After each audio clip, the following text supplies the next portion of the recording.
procedures and tests before the fight. So how are you living this atypical fight week?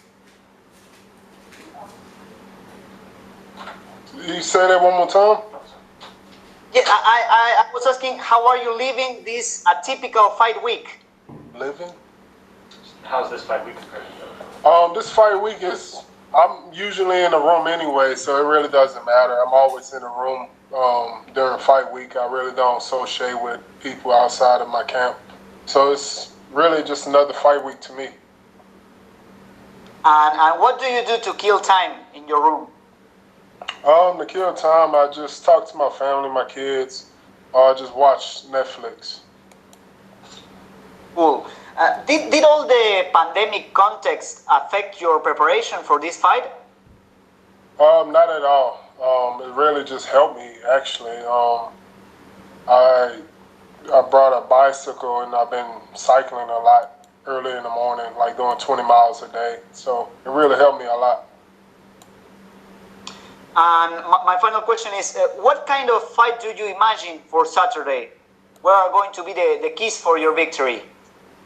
I think you'll see something you haven't seen from me in a long time inside the octagon, that I'm going to come out balls blazing.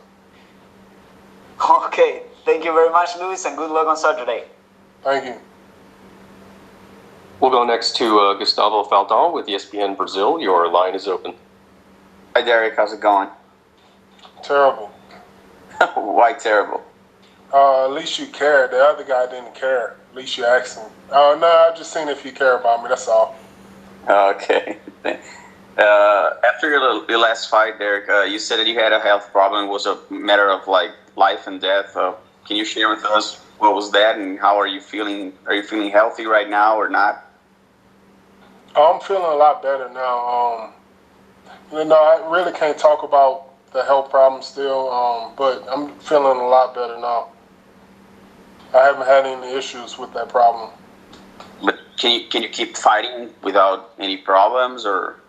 Yes, I could continue fighting. I went to the doctors numerous of times, different doctors, and they all told me that it's fine. It's a normal thing that happens with guys my size. That's all. But you're not at life risk anymore, or are you still?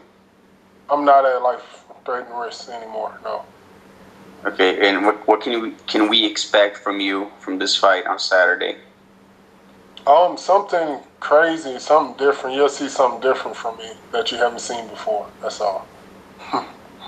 So, but what can you say? You're gonna go like to different strategy? You're gonna go for a knockout? You're gonna go to the ground game? I'm just going to be more active. It'll be more active for myself instead of just being patient and waiting the last 10 seconds of the fight. I'm going to be more active this fight. That's all. Okay. Thanks, Derrick. Thank you. We'll go next to Jim Barcelone with the Miami Herald. Your line is open. Yeah, thank you. I'm curious what your thoughts of this fight in the essence of the main event. ESPN Plus, yeah, there's no crowd. You got a really great opponent, very experienced himself. Just what are your thoughts? Can you relish in the moment, or that doesn't happen until afterwards? I don't care about the moment at all. I'm not in it to be famous. I'm not in it to please the crowd and stuff like that. I'm in it just to take care of my family. I don't care if there's fans there or not. I'm not doing it for the fans. I'm doing it for my family.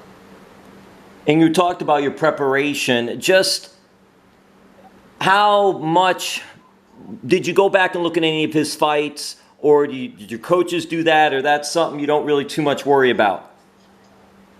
I went back and looked at his recent fight, with Wardum. I went back and watched that fight, and he looked pretty good in that fight. And so hopefully that he'll fight me the same way. How do you feel where you are right now in your career, and where does this fight take you to? This fight right here takes me to a new level. I'm feeling a completely different fight week than I have in the past, and I feel like I'm just getting better. And I really want to show the fans and show everyone that I have got better. And how has testing and all that been going and just dealing with that process? Testing been good. I haven't had any negative, positive tests, so everything been pretty good. And also, I read this, I hope it's right anyway, you were going to be boxing or did box and you were under the tutelage of George Foreman. Is that accurate? And if so, what has George meant to you? Yeah, that was like years ago. Yeah, I was training to be a boxer first with George, but I felt like MMA was more for my type of style, and so I just went ahead and stuck with MMA. And George, he's a good guy. He reminded me more of my grandfather whenever I met him. That's about it. All right, and then last for me too, I'm just curious, with you being in the Houston area or fighting out of Houston, I know there's a famous pro wrestler, Booker T, that does a lot in the Houston area, and I'm just curious if you ever met him, and if even later on down the road, if pro wrestling is something that might be in your works. Yeah, if I do pro wrestling, if they pay me pretty good, I do it. But I'm not about to do it for no $5,000, $10,000 or nothing like that. But yeah, I met Booker T. He's a great guy. I've been on his show a couple of times as well as podcast. Yeah, he's really good. Good guy. All right, listen, hey, all the best on the big fight, and thank you. Appreciate you. Thank you. We'll go next to Alistair Bishop. Your line is open. How many we got? Derrick, how are you, sir? I'm all right. How you doing? I'm fantastic. Thank you. Thank you for caring as well. Yeah. My first question, you mentioned just now that you were going to come out balls blazing. Do you think that in your last two performances you've been a bit trigger shy? Yes, I've been trigger shy. It's just that I'm coming in. I was a new creature in those fights.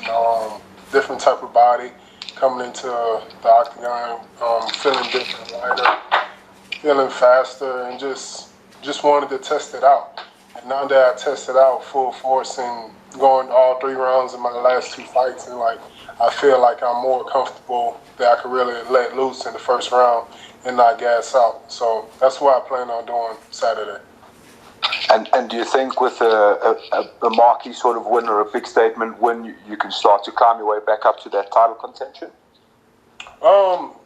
It doesn't really. It really don't even have to be a dominant performance.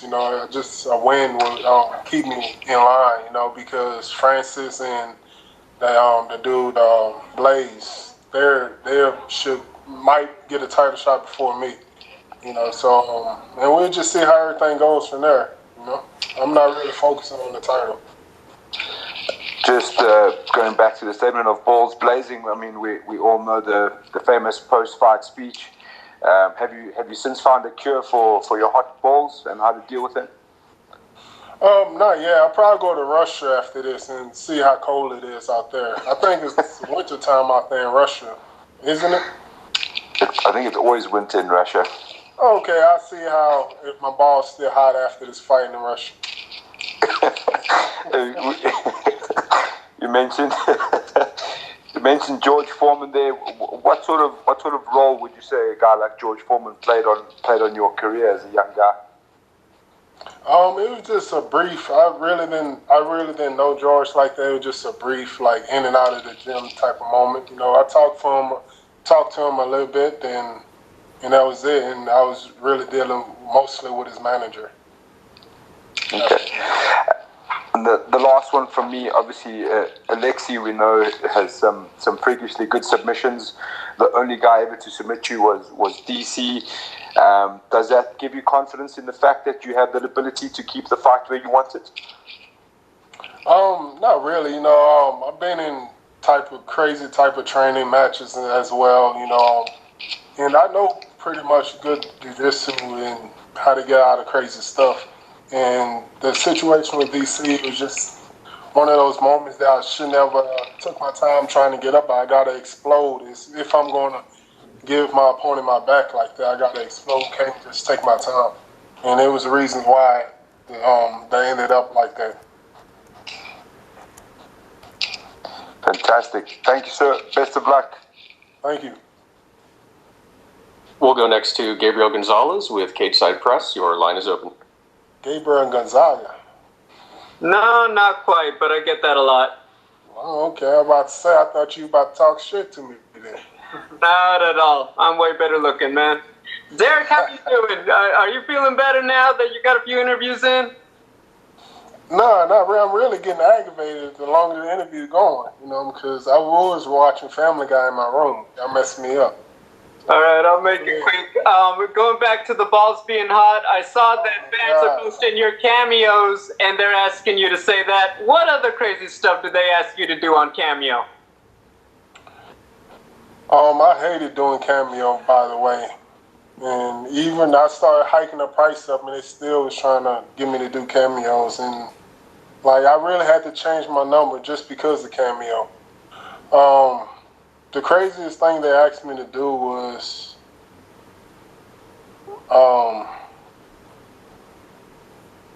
take my shorts off, actually. It was an older man wanted me to take my shorts off. I think it was a fetish of his, so I went ahead and did it anyway. So that's probably the craziest.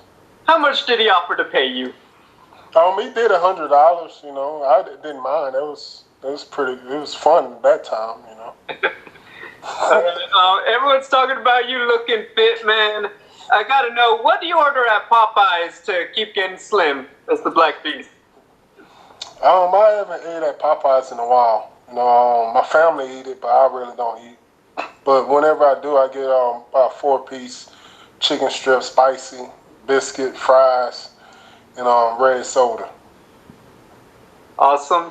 There's a lot of stuff going on at heavyweight. They're about to fight for the title. People talking about maybe John Jones coming up. As a guy who's right there in the mix, what are you looking forward to most seeing as a fan? As a fan of who? Or just as a fan of the sport in your division, what do you want to see happen? I'm not a fan of the sport. I'm not a fan of the division either. I'm just doing this as a job. So I really don't care who wins. I don't really care who's coming up to fight who and who want to fight me. I don't care. So I'll fight anyone. So it doesn't matter who they are. Roger that. My final question, you had a guy in your division, Curtis Blades, saying the UFC is protecting you from him. What is your response to that guy? I don't understand what he's talking about. This would be my 20th UFC fight in the octagon. I fought all the tough guys in the octagon. And he just coming up on the radar. And I don't even know how many fights that guy had anyways in the UFC for him to talk about they protecting me. I already fought just about everybody in the top 10. The only guy I didn't fight is, I believe, is Overeem and him. And I've been asked to fight Curtis and Overeem. Overeem turned me down like 3 times this past month before Oleinik, whatever his name is, had popped up. And I asked for Blaze. If you don't believe me, ask Mick. Gotcha. Well, Derrick, appreciate it. Enjoy the rest of Family Guy, man. Thank you. We'll go next to Yaroslav Stepanov with Sport 24. Your line is open. Hello, Derrick. My first question. When you made the first fight in MMA, Aleksei had 49 fights, and does that impress you, or is it nothing special? What? Say it one more time. When you made the first fight in MMA, Aleksei had 49 fights in MMA, and does that impress you, or is it nothing special? It's nothing special. That's good for him that he had 49 fights when I made my debut. That's great. He's been fighting, he's 43 now? 42? Yeah, 43.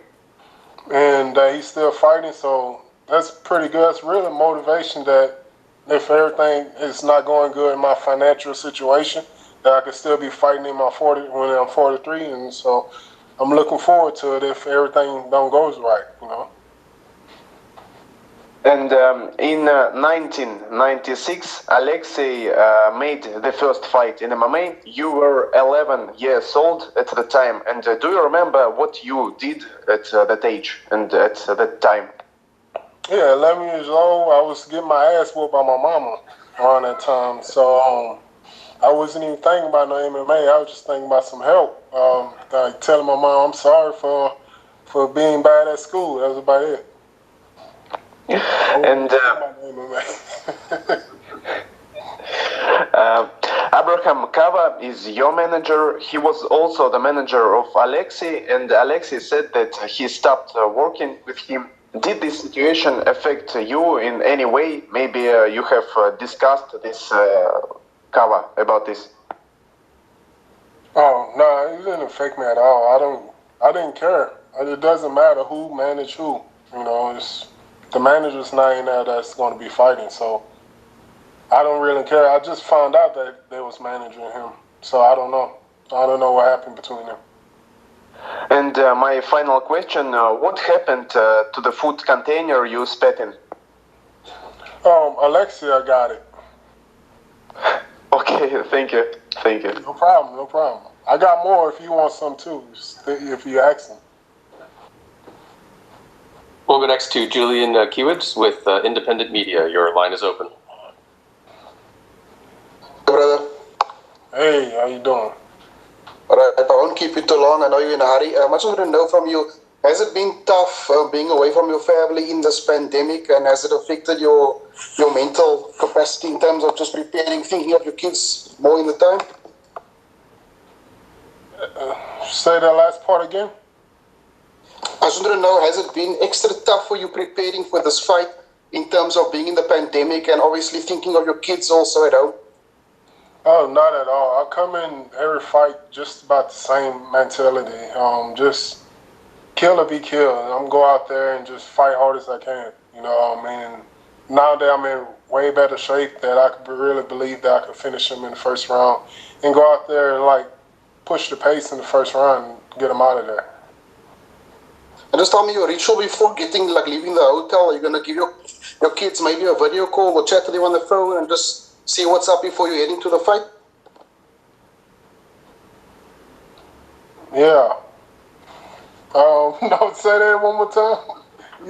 I mean, before you head off from the hotel room to the octagon, or would you be calling your kids and just doing a video call, chatting with them? What is it like with your kids? Do you have a ritual speaking to them before the fight? Oh yeah, they do that every time. Every fight, I always video my kids. They always say, "Good luck, Daddy. Hope you win your fight," and stuff like that. They say the same thing over and over like robots. You know, so it always give me a little motivation. Because if I lose, they'd still talk crap about me. Even if I win, my kids will talk crap about me before the Russian trolls get in my DMs and start speaking their language, talking crap about me too. So you say the banter runs in the family? What's that? You say the banter runs in the family, eh? The banter runs in the family. Yeah, it runs in the family. They crazy. Thanks for your time, brother. God bless. Thank you. Thank you. Thank you very much, Derrick. You're all set. Thanks.